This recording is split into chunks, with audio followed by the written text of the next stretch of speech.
Assalamualaikum warahmatullahi wabarakatuh. Perkenalkan, kami dari kelompok 4 yang beranggotakan 1. Arum Chandra Dewi, 2. Heni Fatona, 3. Hanafi Parera Mukti Anggara, 4. Amalia Nurrohmah, 5. Rofiah Mardotus Solihah, 6. Salsabila Nisa. Kami akan menjelaskan materi tentang model, strategi, dan metode pembelajaran. Pembelajaran adalah bentuk pembelajaran yang menggambarkan dari awal sampai akhir proses pembelajaran yang disusun oleh fasilitator pendidikan atau guru. Model pembelajaran yang menonjolkan aktivitas dan kreativitas, menginspirasi, menyenangkan, dan berpusat pada siswa. Otentik, kontekstual, dan bermakna bagi kehidupan siswa sehari-hari. Adapun model pembelajaran antara lain, yang pertama itu ada model pembelajaran, yang kedua ada model penemuan, yang ketiga ada model pembelajaran berbasis masalah, yang keempat ada model pembelajaran berbasis proyek. Fungsi model pembelajaran. Fungsi model pembelajaran adalah sebagai pedoman bagi para pengajar dan para guru dalam melaksanakan pembelajaran. Maksudnya, model pembelajaran ini yang akan menentukan perangkat-perangkat apa saja yang akan kita gunakan dalam pembelajaran. Ciri-ciri model pembelajaran ada 4. Yang pertama, rasional, teoritik yang logis. Yang kedua, memiliki tujuan. Yang ketiga, memiliki operasional prosedur. Yang keempat, memiliki kaitan dengan lingkungan belajar. Adapun unsur-unsur model pembelajaran, yaitu yang pertama itu ada sintak, yaitu langkah operasional pembelajaran. Lalu yang kedua itu ada sistem sosial, suasana, dan norma yang berlaku dalam pembelajaran. Lalu yang terakhir yang ketiga itu ada prinsip relation yang menggambarkan seharusnya bagaimana guru memandang dan memperlakukan serta merespon siswa. Di sini saya menjelaskan tentang strategi pembelajaran. Nah, strategi pembelajaran adalah suatu kegiatan yang harus dilakukan oleh guru dan siswa agar suatu pembelajaran itu tercapai secara efektif dan efisien. Dari pengertian tersebut perlu kita garis bawahi yaitu upaya untuk meningkatkan suatu mutu dan kualitas pembelajaran. Dan kita sebagai guru yang profesional, kita harus bisa menganalisa keadaan kelas, keadaan peserta didik, terus keadaan fasilitas yang ada di kelas itu seperti apa. Terdapat 3 variabel dalam strategi pembelajaran, yaitu yang pertama, strategi pengorganisasian, yang kedua, strategi penyampaian, dan yang ketiga, strategi pengolahan.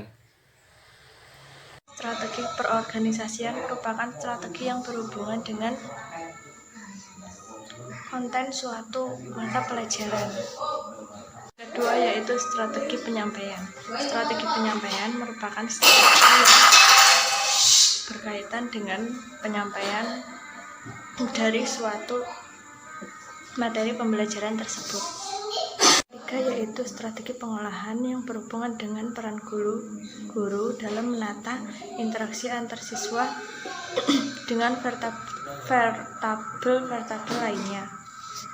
Strategi pembelajaran bisa dikelompokkan dalam 2 pembagian, exposition discovery learning dan individual learning. Exposition discovery learning ini intinya siswa menerima dan guru memberikan, tetapi dalam bentuk yang informasi akhir atau yang sudah jadi atau belum jadi. Siswa diminta untuk mencari, melengkapi, membandingkan, menganalisa, menyelesaikan, dan menyimpulkan.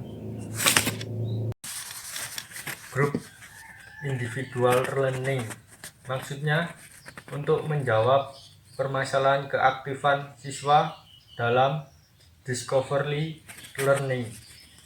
Mereka yang aktif akan termotivasi, sedangkan yang kurang aktif akan kehilangan kemauan belajar. Dengan variasi kelompok dan individual akan tercipta kegiatan belajar yang lebih aktif dan efektif. Pengolahan dan penyajian. Pembelajaran bisa dibedakan menjadi dua macam. Strategi pembelajaran induktif dan strategi pembelajaran deduktif. Strategi deduktif adalah strategi yang berpikir menerapkan hal-hal yang umum terlebih dahulu untuk seterusnya dihubungkan dengan bagian-bagiannya yang khusus. Strategi deduktif ini merupakan pemberian penjelasan tentang prinsip-prinsip isi pelajaran, kemudian dijelaskan dalam bentuk penerapannya atau contoh-contohnya dalam situasi tertentu. Strategi ini menjelaskan teori ke bentuk realita atau menjelaskan hal-hal yang bersifat umum ke yang bersifat khusus. Ciri-ciri strategi deduktif ini ada 4. Yang pertama, berorientasi pada siswa dan materi. Yang kedua, berstruktur tinggi. Yang ketiga, penggunaan waktu yang lebih efisien. Dan yang keempat, kurang memberi kesempatan untuk belajar sewaktu-waktu. Strategi induktif adalah sebuah pembelajaran yang bersifat langsung tapi sangat efektif untuk membantu siswa mengembangkan keterampilan berpikir tingkat tinggi dan keterampilan berpikir kritis. Pada pembelajaran induktif, guru langsung memberikan presentasi informasi-informasi yang akan memberikan ilustrasi-ilustrasi tentang topik yang akan dipelajari siswa. Selanjutnya, guru membimbing siswa untuk menemukan pola-pola tertentu dari ilustrasi-ilustrasi yang diberikan tadi. Biasanya, pembelajaran dilakukan dengan cara eksperimen, diskusi, dan demonstrasi. Ciri-ciri dari strategi induktif adalah yang pertama, penekanan pada keterampilan berpikir dan tujuan-tujuan afektif. Yang kedua, berstruktur rendah. Ketiga, penggunaan waktu yang kurang efisien. Keempat, memberi kesempatan yang banyak untuk belajar sewaktu-waktu.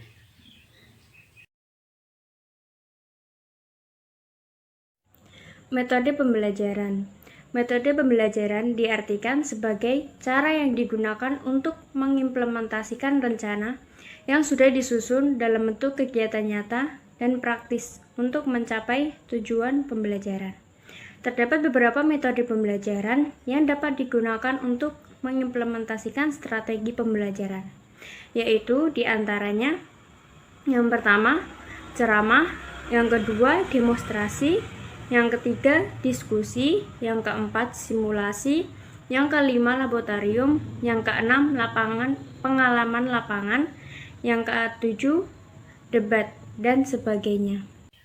Fungsi dari metode pembelajaran yang pertama itu memotivasi peserta didik, yang kedua sebagai sarana dalam mencapai target pembelajaran, yang ketiga membuat kegiatan belajar mengajar menjadi efektif. Ada 4 jenis metode pembelajaran, yaitu yang pertama berpusat pada guru, yang kedua berpusat pada siswa, yang ketiga tidak menggunakan teknologi yang rumit, Dan yang keempat, banyak menggunakan teknologi canggih. Itu saja yang dapat kami sampaikan. Semoga bermanfaat. Kurang lebihnya kami mohon maaf. Wabillahi taufik walhidayah. Wassalamualaikum warahmatullahi wabarakatuh.